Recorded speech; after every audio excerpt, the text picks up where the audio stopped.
You know how we've been talking about all these free agents that the Penguins have to keep from leaving Pittsburgh? Chiefly, it's been about Chris Letang and how he wants a raise from his current $7.25 million salary, and about Brian Rust, who's going to get a raise, whether it's here or somewhere else. And then there's the guy who's outperforming everybody, and he's the one we have pegged for a pay cut. Good morning to you. Good Monday morning. I'm Dejan Kovacevic of DK Pittsburgh Sports. This is Daily Shot of Penguins. It comes your way bright and early every weekday if you're into football and or baseball.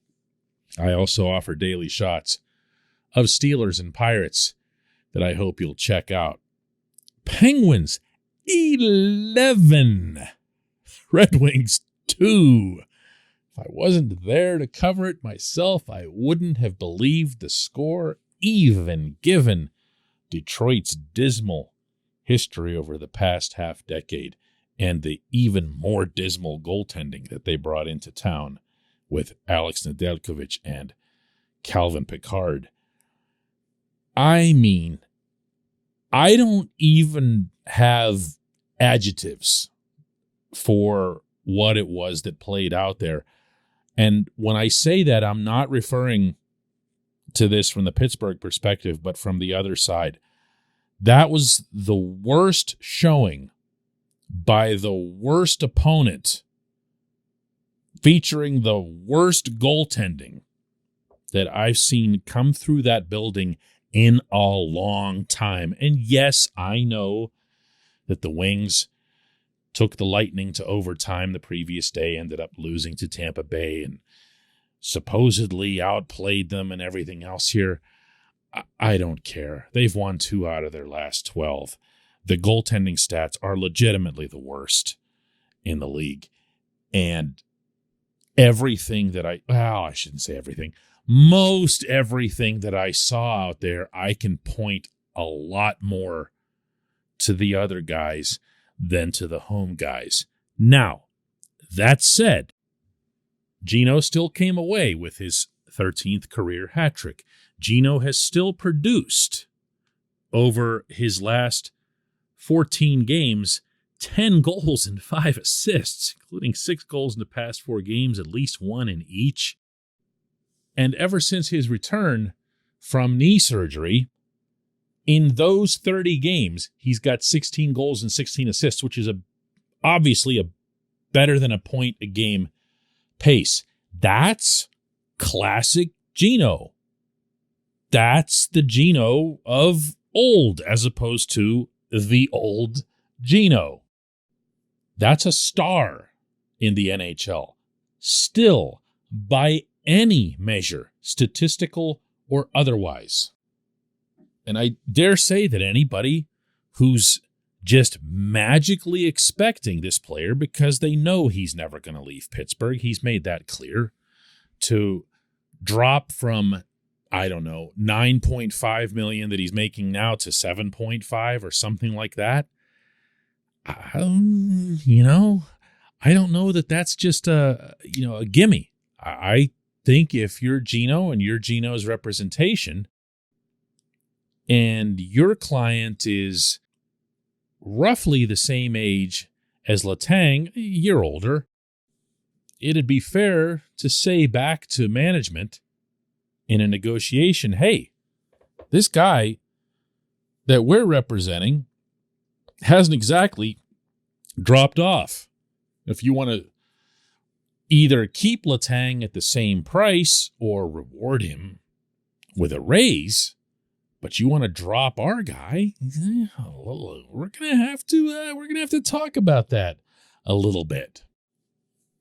This portion of Daily Shot of Penguins is brought to you by the good people at the Greater Pittsburgh Community Food Bank, where they're committed to providing food for all of our neighbors in need across Western Pennsylvania. They, in turn, need your help. Find out how $1 can be turned into 5 full meals for those in need. Visit pittsburghfoodbank.org. Now, I'd love to share with you what Geno thinks about all of this and about his hat trick and about his surge. But as everybody undoubtedly knows at this point he has not spoken since the day before the Russian army invaded Ukraine, at which point he has decided that he's not going to speak with reporters and risk saying something that could jeopardize his family, most of which is in Russia, when, as the world has kind of witnessed lately, that place is being run by a madman/war criminal. And I get that. As I've told you on this show, I respect that. And at the same time, as I was coming down the elevator after this one, I was thinking to myself, nobody from the Penguins has been asked to speak on this subject. And knowing what I do about Mike Sullivan and trusting that he's the type to engage with his players in good times and in bad, as it relates to their profession and as it relates to their personal life, I believe that he would have been communicating with Malkin about this on a regular basis. And so I asked. Yeah, we have. We've had open discussion with Geno with respect to this. He knows that he has the full support of his being part of the Pittsburgh Penguins family, and we're all concerned for him. I can't imagine going through what he's going through. He has family living in Russia, a country that's at war right now, in a real difficult circumstance, to no fault of his own, quite frankly. And I think a lot of this stuff is bleeding into sports, and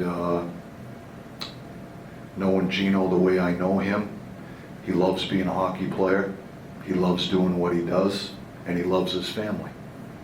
So for sure we have concern for him, and we have had open dialogue with him with respect to this. That guy is the head coach of a hockey team. He probably should be in charge of, everything.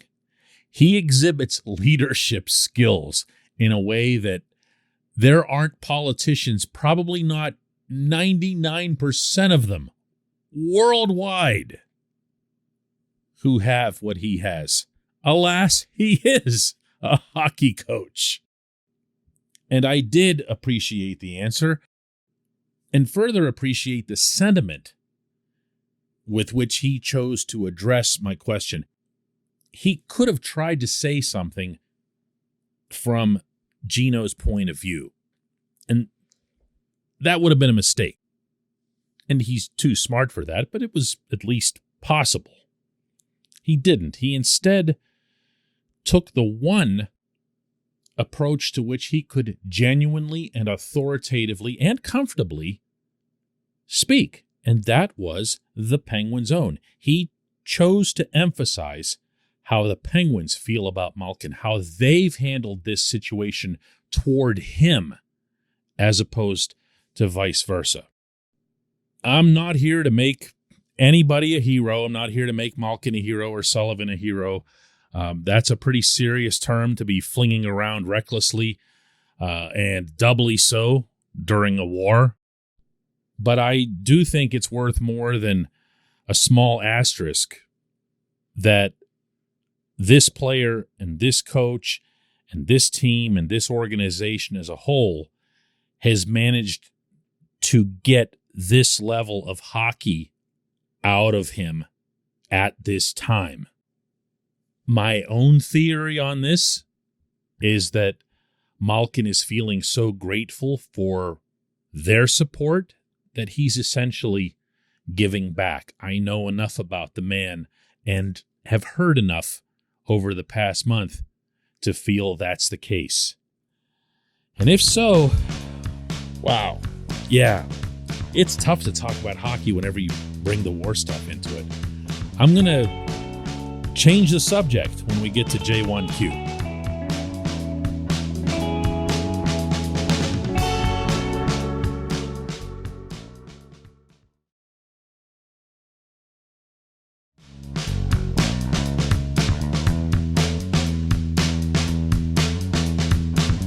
And today's J1Q comes from Kate, and she asks, Radim Zohorna got 2 primary assists against Detroit. They were both pretty nice passes. Will he be in the lineup when everyone's healthy?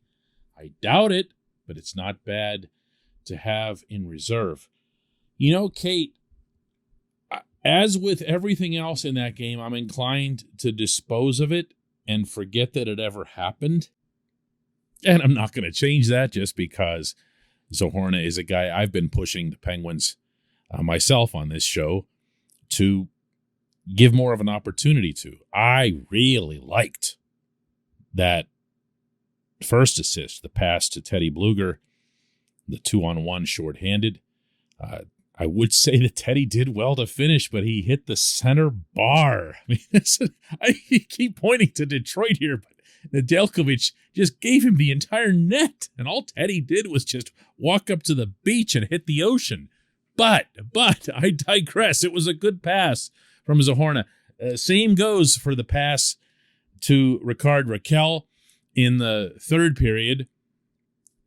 Although, again, Raquel scored from Mars on an unscreened wrist shot. So take these things with a grain of salt as it relates to the points that were put up and look instead at the plays that were made. Zohorna has done a good job of making plays really in all 3 zones, in tight quarters, and when he's contested.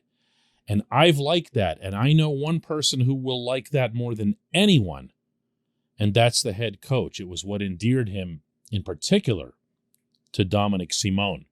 Zohorna is obviously a much bigger player with more of a scoring touch than Dom. That's not saying much, and I don't mean to damn him with faint praise. But look, that fourth line, Bluger, Zohorna, and Boyle, you put yourself in a position where you have Teddy in the middle, not the biggest guy, but really, really effective, and 2 tall trees flanking him. It gives you, if you're the Penguins coaches, a very different look to send out on the ice whenever it's their turn, and it can kind of keep the other team a little bit unsettled. On one shift, they might be out there against, Sid and Jake, and whether it's Rodriguez or Rust, but spinning around, flying around, cycling. And then these guys come on, and they're coming at you a complete different way. There were some physical plays that led to some of the offense in this game by the fourth line. That's different, and that's something I feel, Kate, that's worth keeping an eye on. Now, let's remember that Jason Zucker is going to come back, that Brock McGinn is going to come back. Both of these guys will be in the lineup, and the way Kasperi Kapanen is coming around a little bit and doing a little bit more north than he is south, it doesn't look like he's going to come out of the lineup. So I wouldn't get your hopes up for Zohorna sticking with this group, but then we can also sit here and fantasize that the Penguins will enter the playoffs completely healthy and stay that way for however long they're alive. That won't happen at all. So if Zohorna positions himself as forward number 13, and you know that he can play either wing or center for that matter, he's in a pretty good spot to see some action. I appreciate the question. I appreciate everyone listening to Daily Shot of Penguins. We'll do another one tomorrow.